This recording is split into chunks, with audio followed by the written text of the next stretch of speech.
Welcome back everyone to the Pawnstorm YouTube channel. In this video we're talking about a very reliable opening that you can use at all levels of chess. Masters play this up until, from the highest level, and this is an opening played with white pieces. It is the Catalan opening, and I play this all the time. I've had great results with it online over the board, and yeah, I'm excited for this video to it's going to be a shorter video. I don't want to make it like super long and in-depth. If you want to get a more in-depth look into it, I can maybe recommend some book or a video maybe in the description, and you can check that out. But for now, we're just going to take a quick deep dive into it, maybe to spend about 10 or 15 minutes going over the basic concepts of it. So if you enjoy the video, make sure to subscribe and we will get right into it.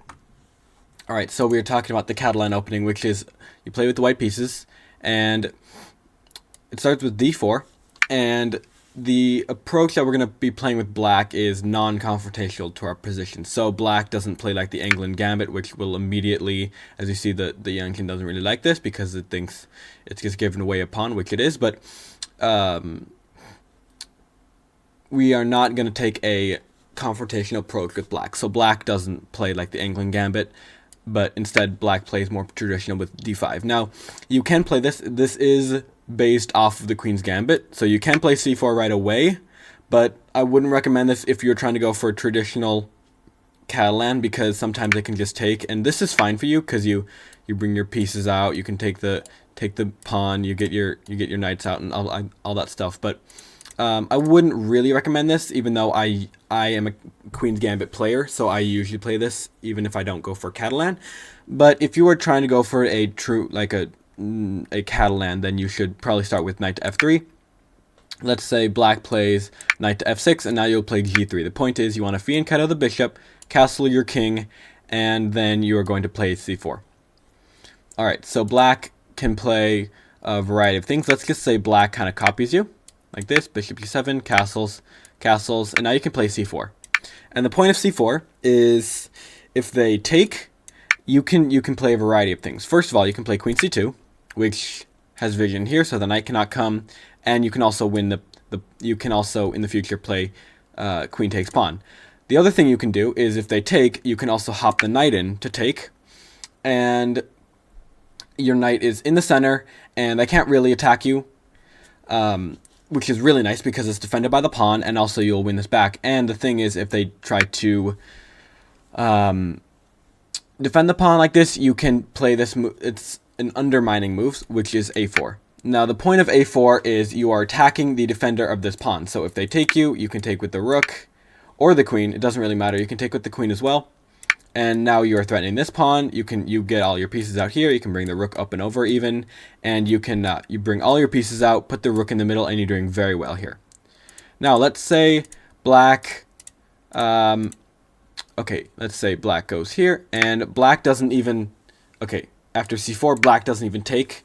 Black goes something like, I don't know, c6. You can play bishop to g5. The point of this is you are fine making this trade, because after you trade, let's say they play, I don't know, knight bd7, which, is a normal thing that is played, I think. You can go here, and you can even take, honestly, you can take, and I think it's better to take, it's better to take with the knight here.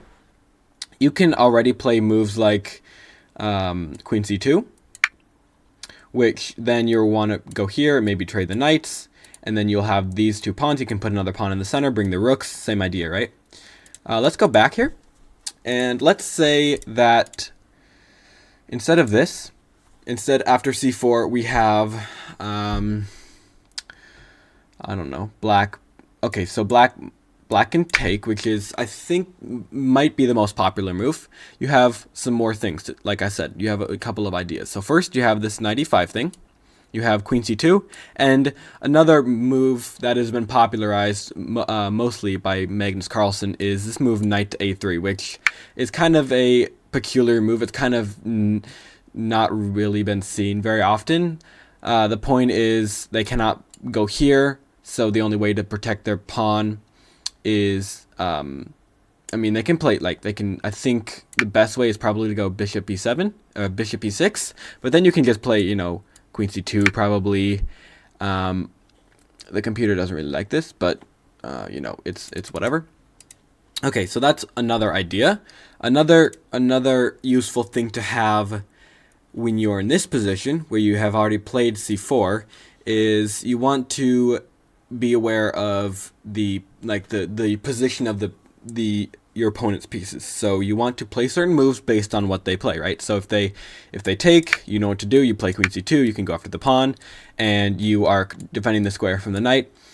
Also, another thing that's nice about if they take and you play this move is now you open up your bishop, so they cannot play like bishop here. They cannot play like that, because then you win the rook, right?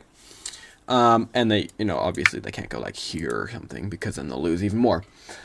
So that's one very nice thing to be aware of, is where your opponent's pieces are at every specific point on in playing this opening. So that's with d takes c4. Another idea is if they play knight bd7, which is fine, they don't want to make the trade, you can go, well, you can make a variety of moves, but you can play queen c2, like I said. And the point of this is you can also make the trade if you'd like. So if they play here, you can take. And one very useful thing about this is you can play queen c2 here, and then what you're going to do is put this pawn on e3. And the reason for that is now, you know, all these pawns, and if you move this pawn here, all of these pawns, 6 out of 8 pawns are on dark squares, which is very nice for you, because that complements, which means is on the opposite color as your light squared bishop. So this is very powerful for you, because all these pawns are complementing your light squared bishop. So now the next idea is you can start a pawn storm here on this side, marching up this side. And this is especially useful if you and your opponent have castle on opposite sides, because that's normally what happens. Is when you guys castle on opposite sides, you normally start an opposite side expansion. So I'm gonna make just a goofy example. If I don't know, let me just try and see if this works. So I want to get it in a position where, like, I want to get in a position where, like, we castle on opposite sides. So please bear with me here. I should have done this earlier, but here, I don't know, just like something like this. It's just like really weird, but let's say here and here. And now what you can do is you can start this pawn storm, right? This is a great thing to have in the back of your mind, so you can go bishop here. You know, the computer doesn't really like this, but I don't really like the computer, so black can play here, and you can play probably like pawn there. And, you know, if they try and build here, that's fine. You can probably just take. And then if they take here, you can take, I think. I don't know. When I play the Catalan, I rarely face this this opposite side thing. Most of the time, it's just classical. You know, you castle on the same side. Okay, so now that we've talked about the general ideas of the Catalan, I might talk a little bit about just a little bit of basic Queen's Gambit theory, because I might make a separate video like dedicated to the Queen's Gambit, but for now I'll just give you some ideas, because I play this like in 90+% of my games with white. So the moves are d4, d5, and c4. The point is you are gambiting this pawn, and if they take, you will play e4, and now you have a nice center pawn. They traded their center pawn for your flank pawn. That's what these two pawns are here. These two pawns. These are called flank pawns. These are just pawns, and then these are the center pawns, right? These two pawns, because they go in the center, right? These two pawns. Now you play e4. And the point is, if they go knight to c6, you can just go knight to f3, just develop. And you can go, if they play knight to f6, you can play knight to c3, that's fine. And the most common thing here, I think, for when I play at least, is the move e6. The point is they want to get the bishop out. And if they play this, you can just take the pawn back. And now you are you have 3 pieces out and they have 2 pieces out. They can play bishop to b4, that's fine. You can even play queen c2 probably. And they castle, you castle, and now you are like, I mean, this is a great position here for me. The computer doesn't really like it. It says it's like, you know, minus 0.4 or something like that. But really, I mean, it's doing pretty well. You might want to, before you castle, you'll probably want to play like bishop here, because I don't know if they want a fianchetto and you castle here. If in this position, if they play here, you can go long, which is really nice for you, because you can just hide your king over here. You have this great, I mean, this is like a great structure here in the center. You have the 2 center pawns, they have just 1, and you're like almost all your pieces out. You can bring the rooks in, and you're doing very well here. And so this is like some of the positions I've had where if you play Queen's Gambit like this, I mean, this is what it could turn into, right? So I cannot speak. I'm too excited about the Queen's Gambit. So again, this is one of the things it can turn into. Again, if the most popular thing now is Queen's Gambit declined, so you'll have to know what to do against this. And if they do play Queen's Gambit declined, you'll always know if they don't want to take the pawn, if they're hesitant to take the pawn, you can always go for the Catalan, because that's basically that's what you play it against, right? So if they go here, you can, you know, if they copy you, just in the case of this example, castle, castle, and now you have the Queen's Gambit, right? The Queen's Gambit formation here, and now you can play something like here,